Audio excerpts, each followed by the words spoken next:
This is Pet Life Radio. Let's talk pets.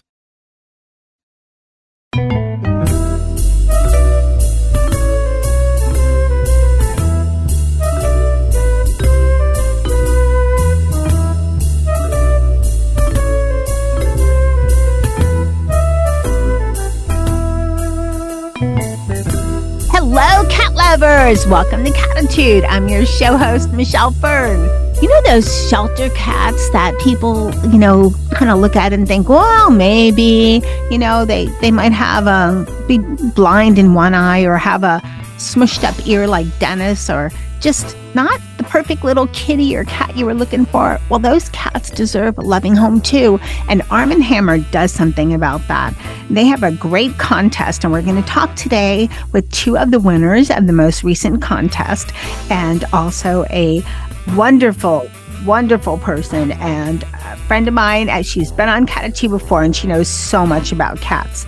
So I can't wait to introduce you to them. Stay tuned. We'll be right back.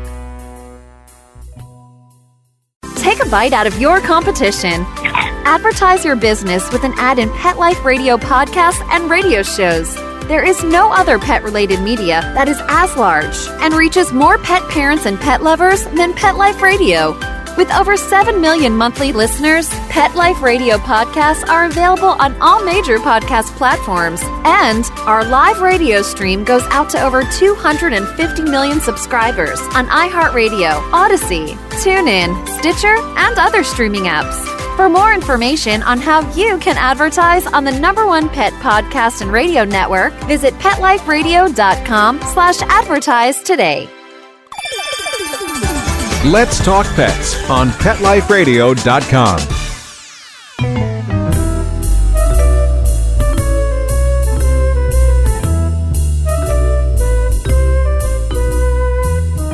Welcome back, everyone.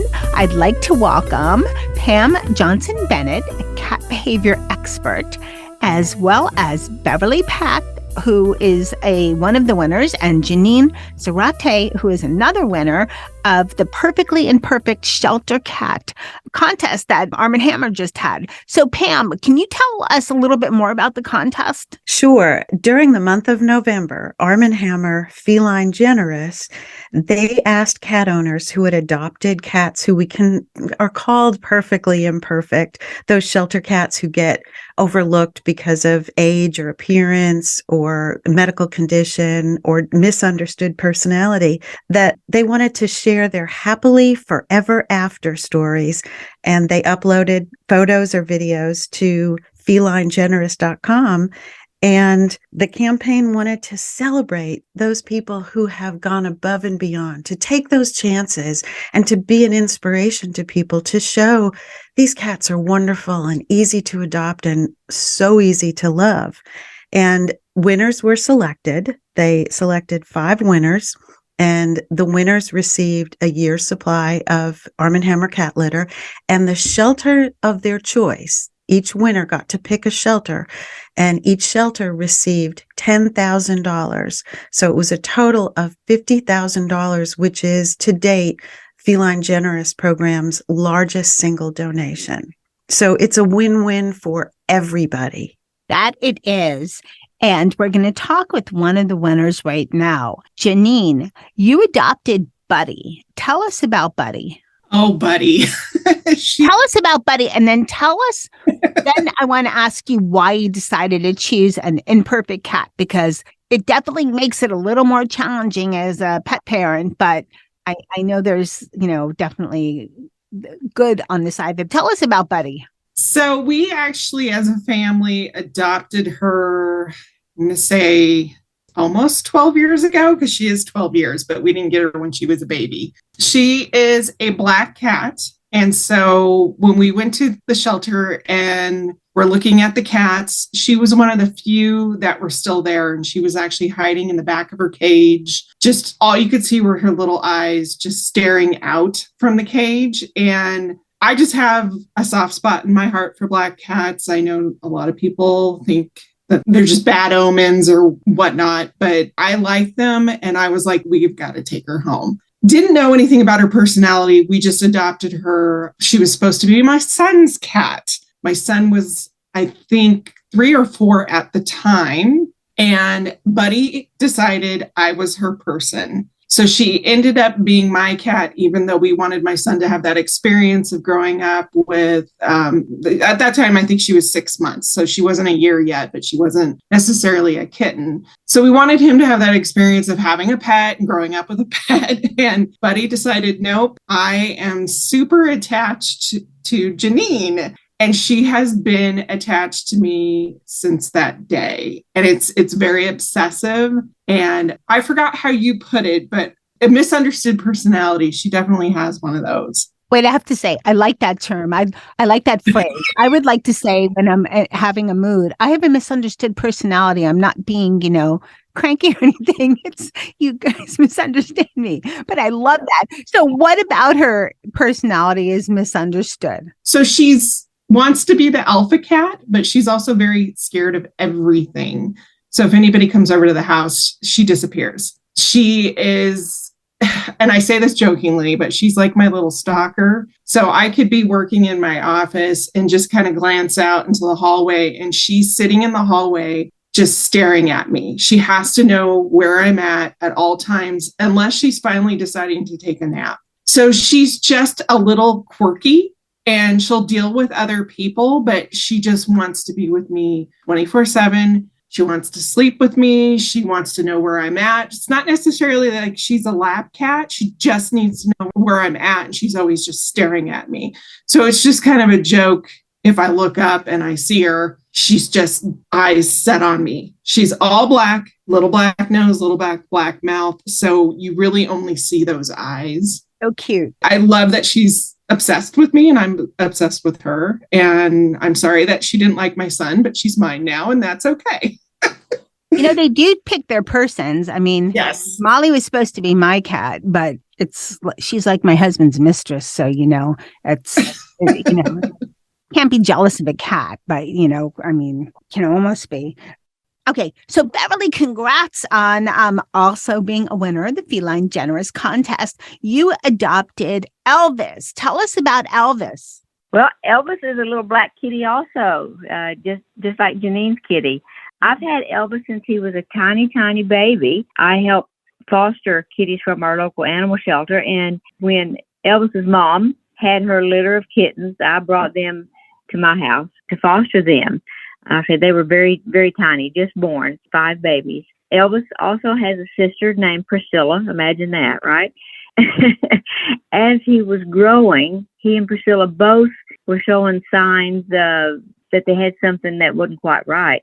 And after a little bit of time, 3 or 4 months, we were able to determine that both of them actually were born with CH, cerebellar hypoplasia. And Elvis has it worse than Priscilla does, but he has adapted beautifully to his shortcomings a little bit. And he's taught me a whole lot about patience and dealing with a cat that has a little bit of an imperfection, as you would say. And he's a wonderful cat, has a beautiful personality, and everybody just loves him. Beverly, what does that do to Elvis, that disability?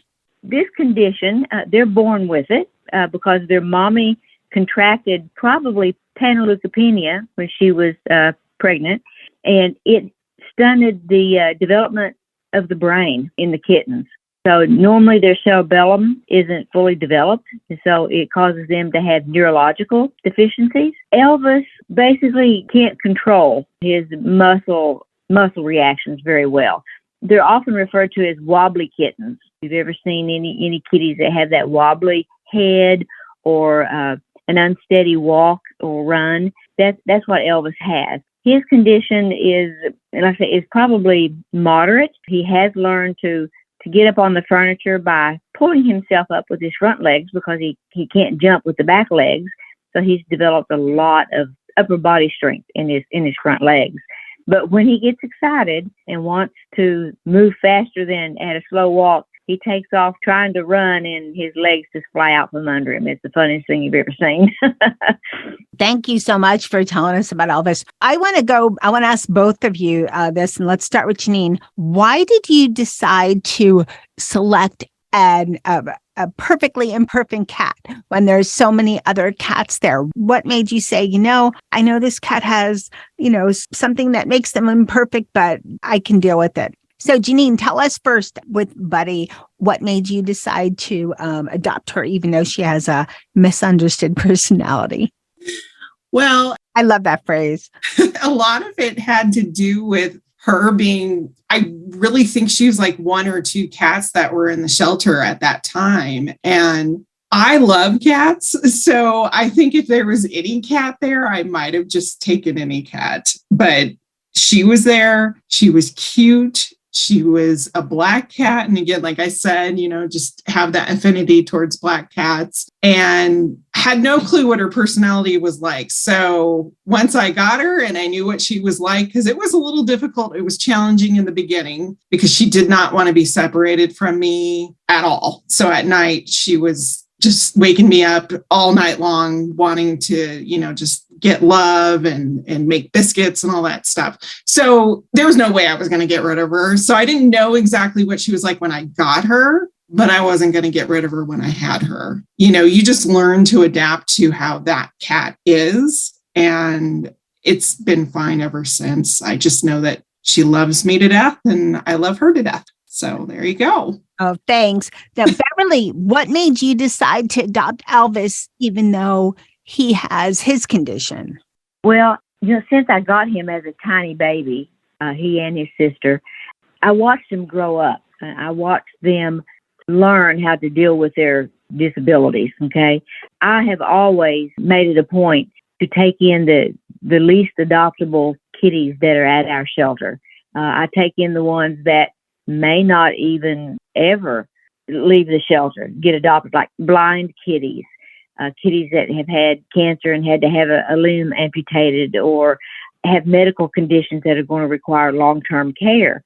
So when I saw Elvis and Priscilla with their limitations, I knew I couldn't take them back to the shelter because I just didn't think anybody would take them and would give them the care that they need. Priscilla does pretty well on her own. Elvis, however, he has limitations and doesn't use the litter box normally like a normal kitty does. I have to help him a lot of times. So I knew that's something that a regular person would not put up with, that they just wouldn't.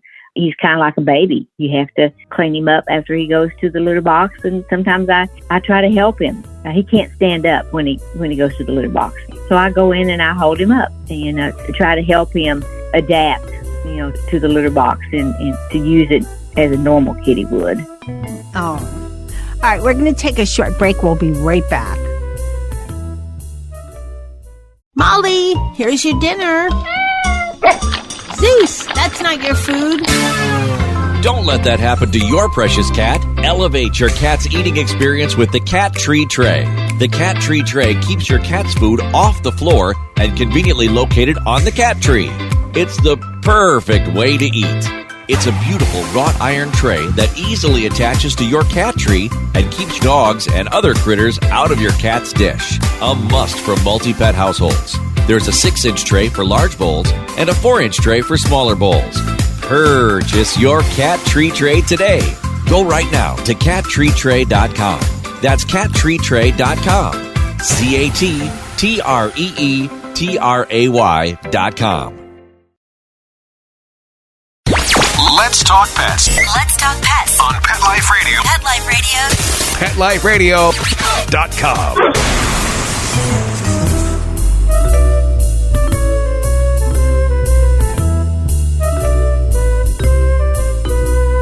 Welcome back, everyone.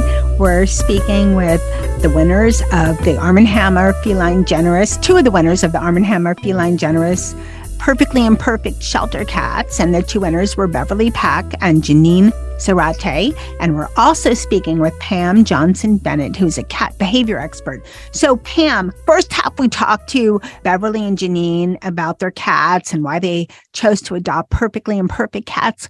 Why should listeners do that? We have a lot of people listening that love cats on Cattitude, obviously, and some have cats. Some, with cats, you can always add another one. So for everyone listening, there's, people that have cats that are thinking about having cats that might consider, let's add another one to the group. Why should they consider a perfectly imperfect cat? Well, when you think of a perfectly imperfect cat, it can be something like Beverly was just talking about, what, the care she has to take. There are people who have the patience and can do that, but there are perfectly imperfect cats who maybe have vision problems or hearing problems or just something slight. Maybe they don't look the way other cats do, but nothing is different about their behavior. They still have so much love to give and adjust beautifully.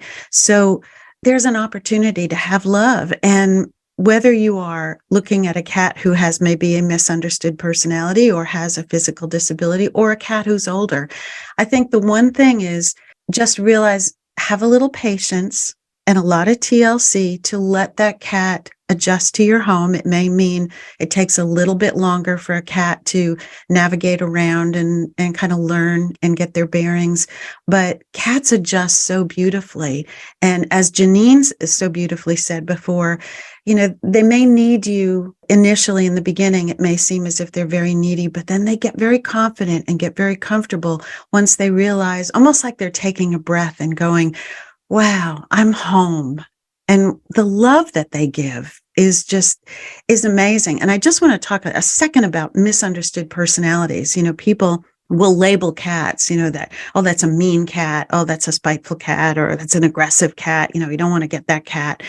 But very often a behavior is because of a set of circumstances. It's not the cat.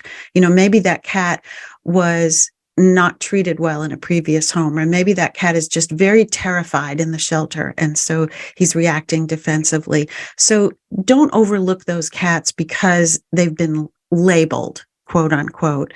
Give them an opportunity, because even people who've adopted, I have clients who have adopted 17, 18, 19, 20-year-old cats, and they can't believe how much love they get back. So just don't go in with that expectation of, we're going to find the perfect cat. Find the cat that there's a bond, there's a connection.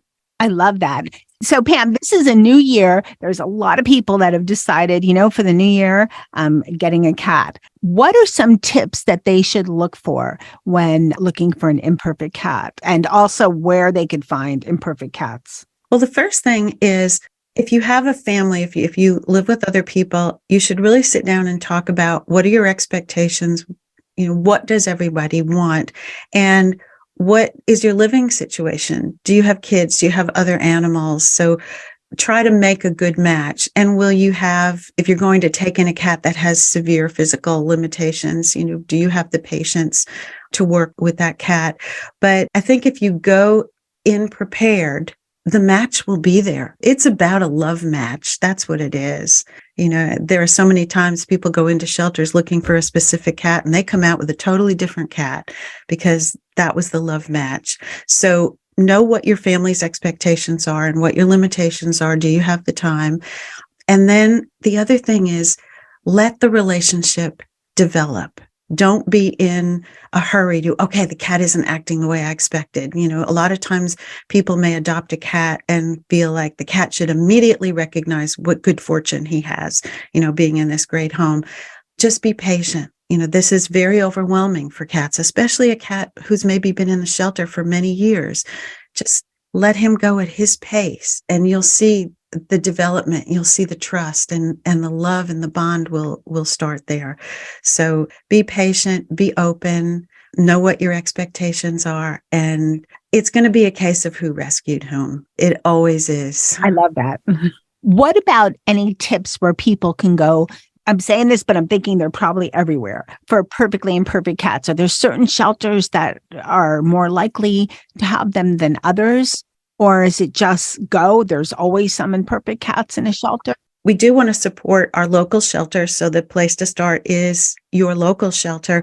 But Arm & Hammer Feline Generous program at felinegenerous.com, that is an online platform that that easily connects people to a network of local shelters. And what's great about it is Feline Generous focuses on perfectly imperfect cats, the cats who are overlooked. So if you don't know where to start, that's a great way to start learning about what cats are available and the shelters in your area. It's also, if you can't adopt, because not everybody can, you can still help, because through felinegenerous.com, they have shelter wish lists. You can make a product donation or a monetary donation. So even if you cannot give a cat a forever home, there's something you can do to help while that cat is waiting for their forever home. Absolutely. And I'd like to ask also, Janine, what would be your tip for someone that's considering adopting a perfectly imperfect cat? Well, I like the thought of you can kind of have an idea of what kind of cat you want, personality wise or looks, but just be completely open if you go to a shelter and let that cat find you. That's how I've found most of my cats in my life. The ones that seem to pick you or your family are going to be the best cats, regardless of if they're having, a misunderstood personality or physical issues. It doesn't matter. And just have the patience. I've adopted enough cats in my life where as soon as I take them home, I'm like, okay, it's going to take 2 to 3 weeks, even a month for me to understand how they are and for them to figure out how to live with me. It goes both ways. Exactly.